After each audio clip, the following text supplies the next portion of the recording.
Hi, folks. We'll start in about 1 minute.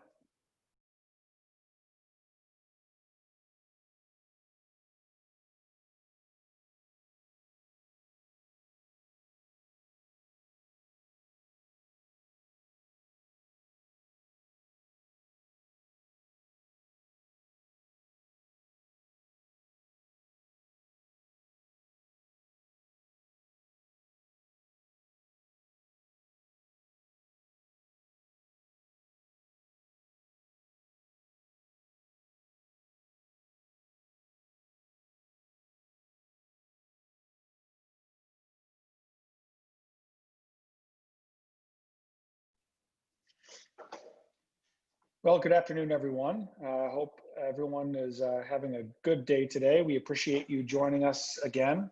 I mentioned last night that we might try to make this happen, and decided it probably would be a good thing to talk about today and what went well and a couple of things that didn't go well, and to get some feedback from you as parents. So we're also live on Facebook, and we are recording this as well, and it'll be posted for others to review later. So same as yesterday, if you have any questions, if you could submit them via the Q&A, and we'll be glad to handle those and answer those questions for you.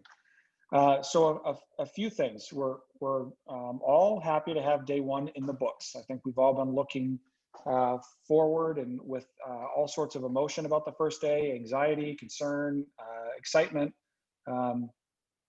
fear.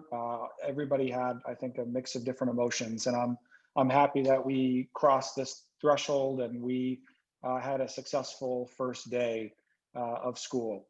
Successful in a lot of ways, and we're happy to have that done.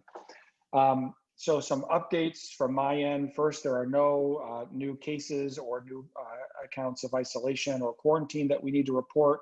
Same as yesterday, I still would ask people to go to our website where we have that information posted live and up to the minute with the number of cases at each school that are active. So nothing new to report there, which is a good thing. All of our buses are in the process of doing their final drop-offs. We think most of them are clear at this point. We're in the process of confirming that even as we speak, and I think they all probably are clear at this point. So that's a good thing. Today we had the first ever day where we had some students in person and some students home. And we know that those who are home were very dependent on technology and technology working well and being helpful to our students. And that in most cases it was, but there are cases where it has not been, and that there are some technology concerns and glitches and things that just didn't work well at all for some people that we need to work through. So just know that we'll certainly do that, and we're going to keep working until we get everybody what they need to be successful. We are still working on gathering some laptops that are unavailable or have been stopped mid-shipment from arriving to us, and so we know that doesn't make the situation any better when there's technology challenges. Huge thank yous to our teachers, our paraprofessionals, our food service staff, our bus drivers who made today successful. All of them, whether home or in person, helped make our students feel welcome, cared for, and supported, and that's so appreciated. So thank you to all of those who made that happen. Thank you to our administrators who don't ask for a lot of recognition and don't like being put on the spot, but thank you for the tireless effort that they put forward. They didn't sleep last night, I'm pretty convinced, and they still have lots of work to do later today after we get done with this this call here. Another update. So I want to talk about Mount Vernon and 5th grade and give the community there an update about what happened with our 5th grade class. I have heard from many of you. There's about 20 of you in that class. I think I've heard from at least half of those 20 parents at this point, if not more than that. And so let me break down what happened there. Our original plan was to hire an additional teacher and make sure that we could have 2 sections of every class, 2 classes at every grade level. The financial request that we put forward was very big, and there was there was pressure from both our community and our board for us to relook at things and find a way to not spend as much money making this this plan happen. And so there was a board meeting last week. When asked to revise our funding request for our plan, I did remove that request for an additional teacher, and we chose to make 5th grade have 1 class instead of 2 because that was the smallest of our classes that we could combine. We moved them to the biggest classroom in the building. There is no bigger classroom in the building. I visited today and saw the students, took a picture, saw how they were spread out, and they do have plenty of space, in my opinion. And we feel very confident the teacher that's there came from another district where she often had many more students than 20 in a class. And so we're very confident with the educator that we have in there, and Miss Lawrence. Where we did not do a good job is communicating that change to you as parents. And that's on me. We did not communicate after that board meeting of that change. And I'm saddened to say that some of you didn't know that was happening until today when your kids already went to school. And so I apologize for that. That's on me. And we're disappointed that that message wasn't given to you. And certainly that's not our way of doing business, but that's on us. We can tell you that any of you who feel like you need to make that change from in-person to remote will support that change and make that happen for you. I can tell you that we do not have the funding at this point to hire a second teacher. That is not something available to us right now. And we're committed to having 1 teacher for now. But again, regret that was not communicated to all of you. So I just wanted to handle that from the start. On a positive note, and we can answer any questions you folks have about that. We're happy to do that. On a positive note, I will say that by and large, our students were extremely respectful, kind, and courteous about all of the protocols and expectations we had for them in school today. School is very different than the school that they remember. And your students were respectful, they were kind, they were thoughtful, and they followed the expectations that we set out for them. I walked around each of our schools today and was able to see that in person, that your students, your children were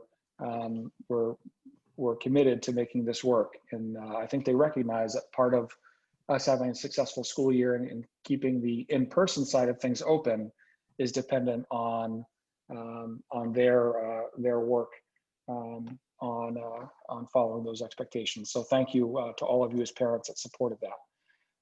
A couple of things that we need from you as parents. By and large, most of you filled out the form in Power School to mark the daily COVID form.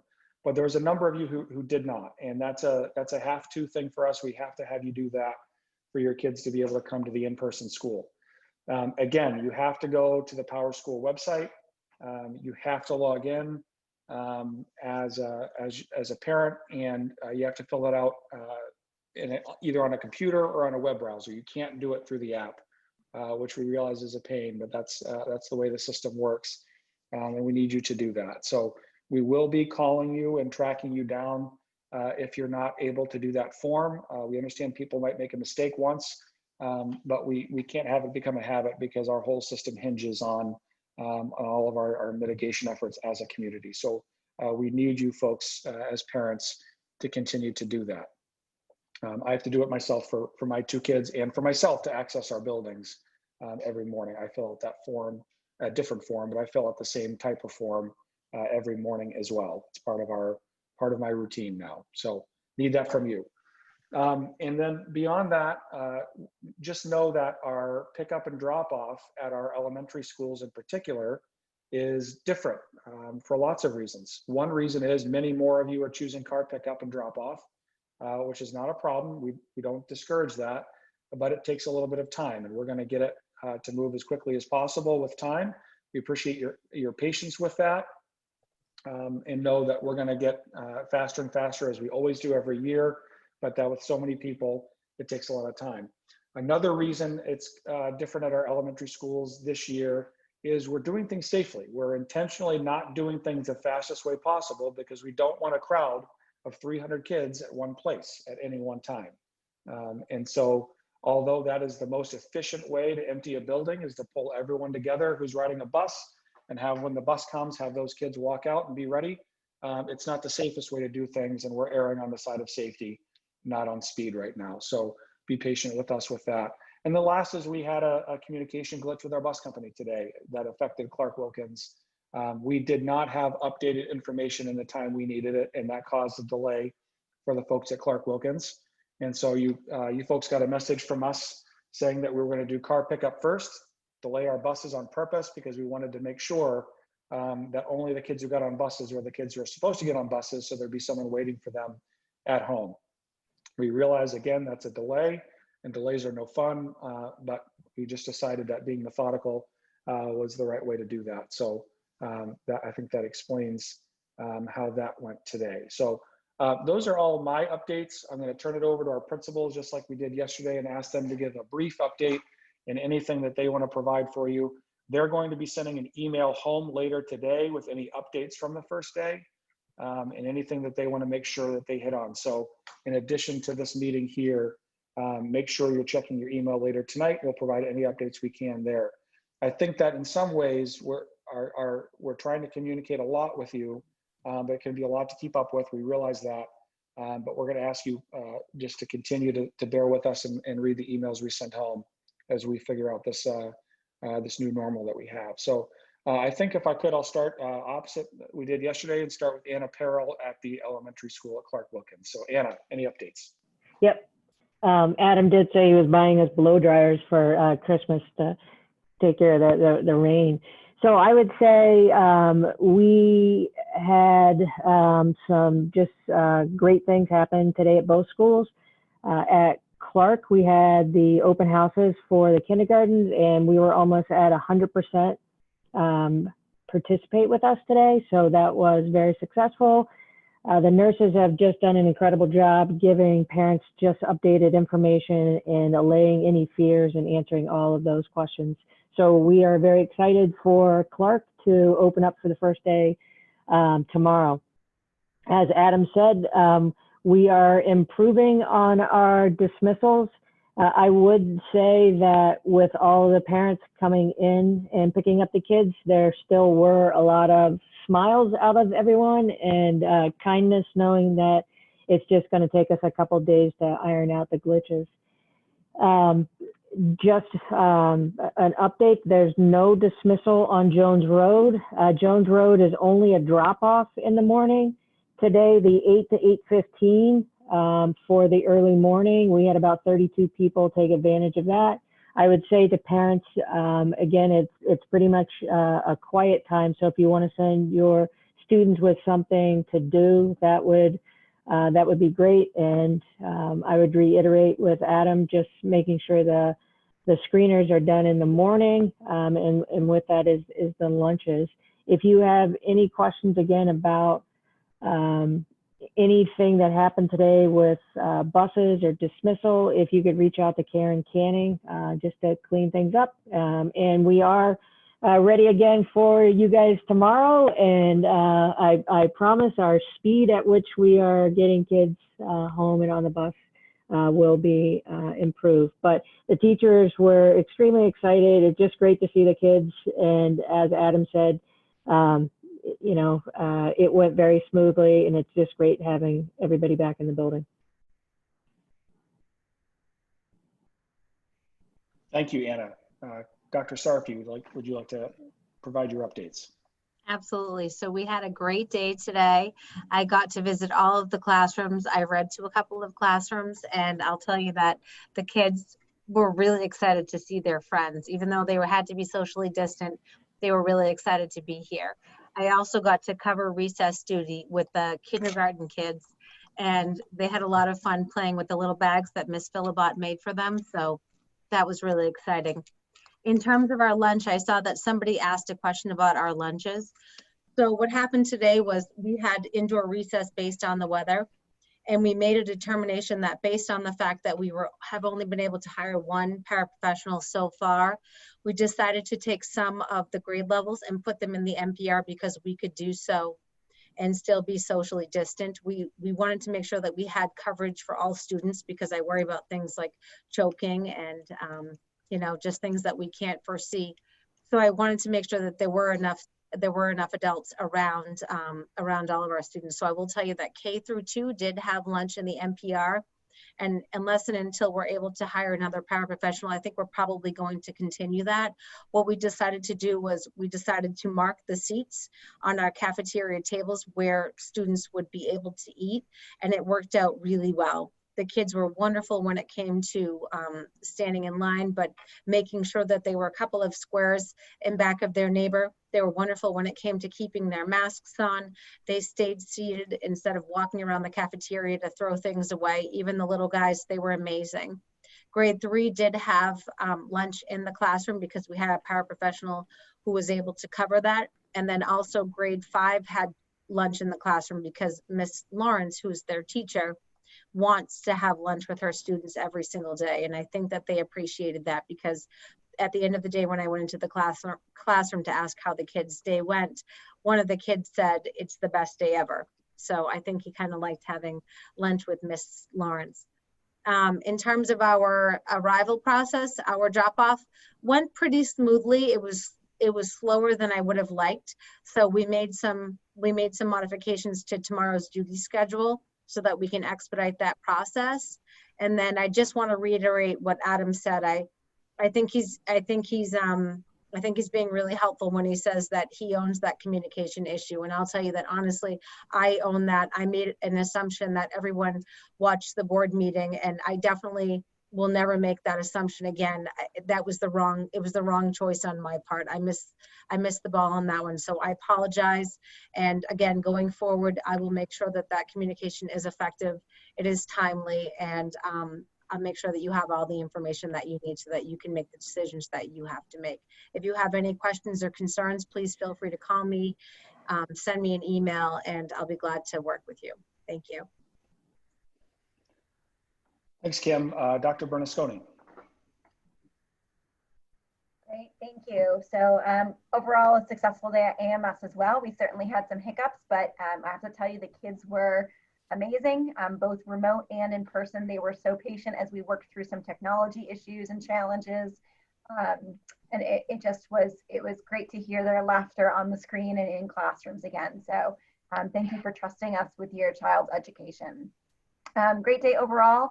Just a couple of reminders that morning drop-off is all on the AMS campus. So that follows pretty much the typical route. We're going to still continue to snake you through the parking lot so we can pull people off of the road as quickly as possible and prevent some traffic backups. But hopefully it's not pouring rain tomorrow morning, and that will make it a little bit easier. I would recommend, and I'll send this out in my email tonight too, on the back of your child's name tags, I would recommend in Sharpie, write the room number they're going into first thing in the morning, their launch pad or morning meeting, and the door they're entering the building.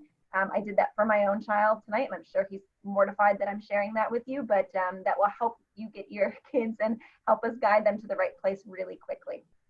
I'll remind parents to fill out that lunch form for school lunch on Power School in the morning when you fill out that health questionnaire as well. Lunches went really well today. Students were able to pick up lunch and take it back to their classroom.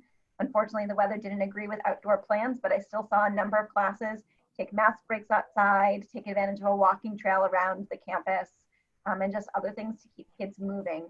But overall, just a really great day. Thank you for your patience in helping us with technology issues and pickups and drop-offs, and it truly does take a village. So we appreciate your support as we work to make this better and better as we go. And if I can say one more thing, because there's been a couple of questions, sorry, about schedule. So our schedule this week is not typical. Again, it's not typical because we wanted to make sure that students saw all of their core teachers before next Tuesday's remote day. So tomorrow, which is Thursday, our 5th and 6th graders are following their Tuesday schedules. So it's their core 2 with their Tuesday schedules. Our 7th graders will be meeting with their humanities classes. So that's their English and social studies. and our 8th graders will be meeting with their science and mathematics teachers. So we still start our morning and lunch pad our morning meetings, but those are the courses that will be on today, and I'll send that out in an email message as well. Thank you, Bethany. Mike Berry.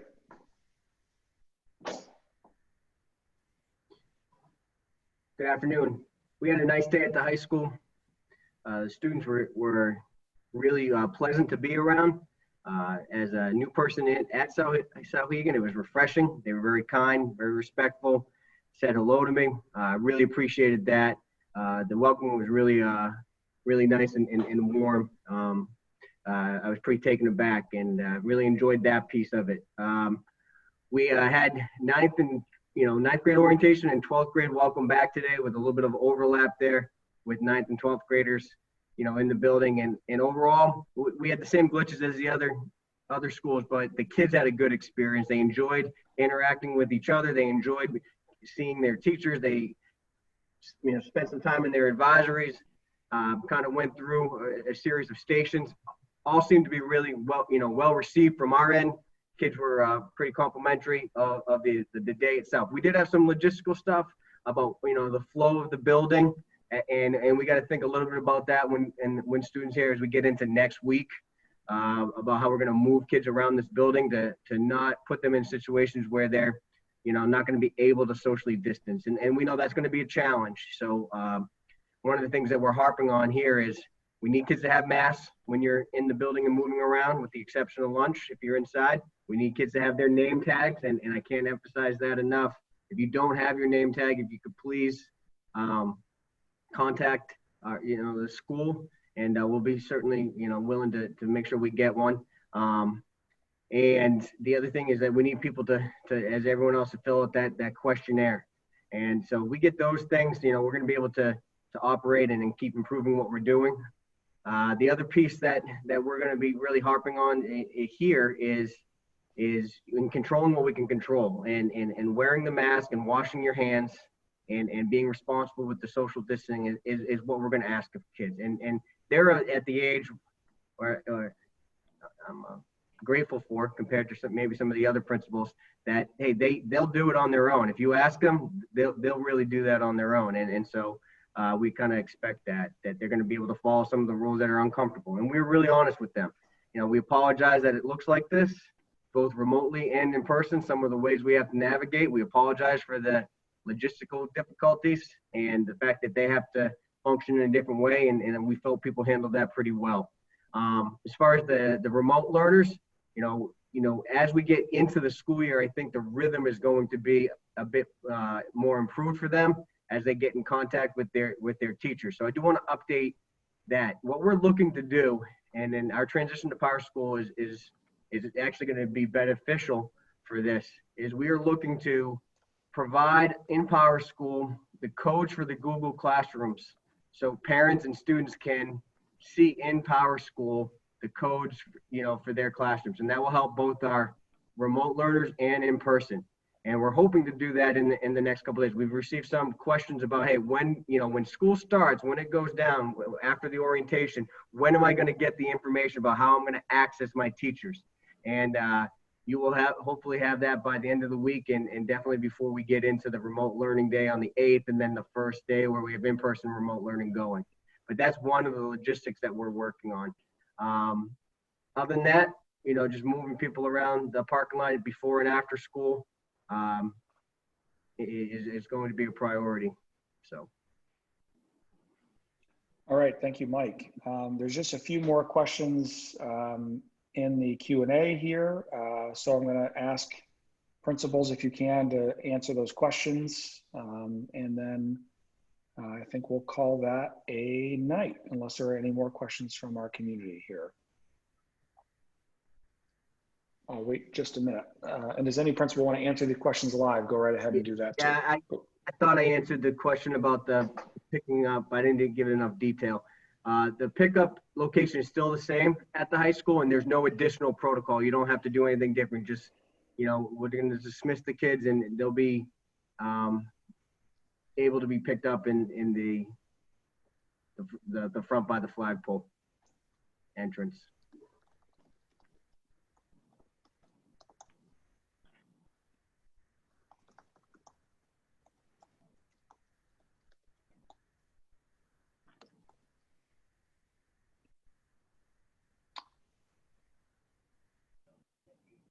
All right, I see just a couple more.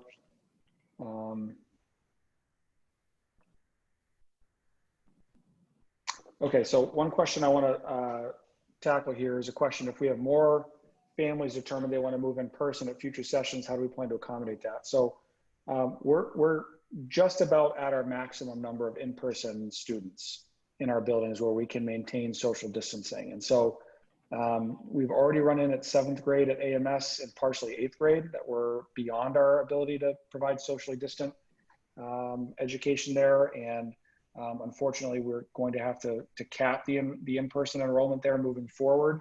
And if our numbers shift higher from families for segment 2 or higher, we're going to have to look at that and determine whether we can support that. So I've not looked at the segment 2 parent selection form yet, but we'll see that this weekend and advise if any changes need to be made based on what teachers and students select. And then the students outside without a mask on. So if students are outside and are at least 6 feet away from each other, we're comfortable with them taking their mask off. That's an appropriate time for masks to be off. When we're at least 6 feet, more like 10 feet away, they can have their mask off.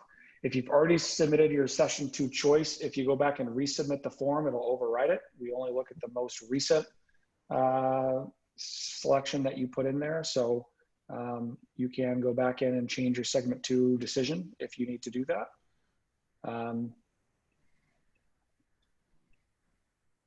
see.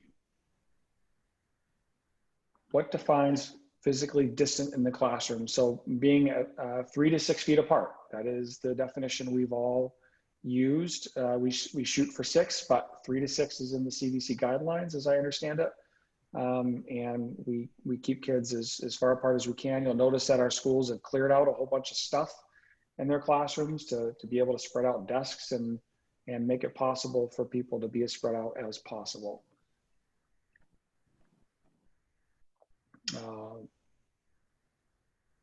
Yeah, and to the person wondering about people with masks outside, yes, our students did a great job today, but they did not do a perfect job. We are going to be working with our students on what it means to be following these protocols, and we're going to get it right with time and get better at it. We know that it's not going to be perfect all the times because they are kids, but we're going to keep working with them on that.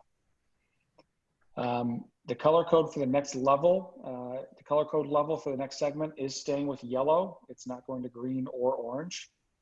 So that's in the segment selection form for segment 2. That's listed there, but I can say it here as well, that it is yellow for segment 2.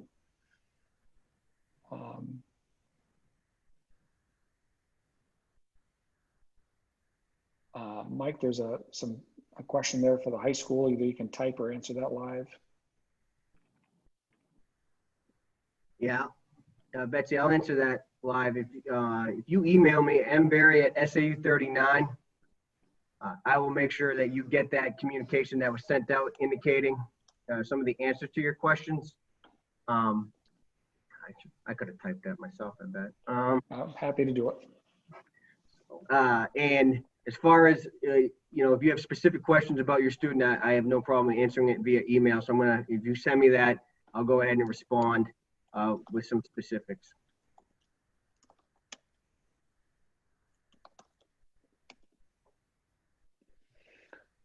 All right. I think that's it. I'm still hearing from a number of you that are Mount Vernon 5th grade parents. And so, Kim, maybe you and I should meet with them privately, just specifically for that purpose. What do you think? Yeah, that's what I was just going to ask. Yeah, so do you want to set a time, or I think that's probably, do you want to just, are you thinking that we'll do it after this, or? I can't hear you, Adam. Yeah, I muted. So that's up to you. I think, so to avoid a second mistake like that, let's give those parents some warning so they have time to plan for it and come. So maybe tomorrow night. Okay, maybe tomorrow afternoon or something. Yeah. Sure. Okay. All right. So can I just, so Autumn, I saw that came from you. Can you please email me, and then Adam and I will work together to find a time, and then we'll communicate that out to all of the parents. Okay. All right, sounds good. Thank you all. Thanks for being here. Thanks for your support. Thanks for all of your help. Have a great day. Talk to you guys tomorrow, maybe. Bye, Well, guys. I don't, okay, wait. We probably won't have a parent information session tomorrow night. We're gonna enjoy the weekend, but we'll be back in touch with you guys soon. So have a good night. That's what I really meant to say at the end. Have a good night. Take care.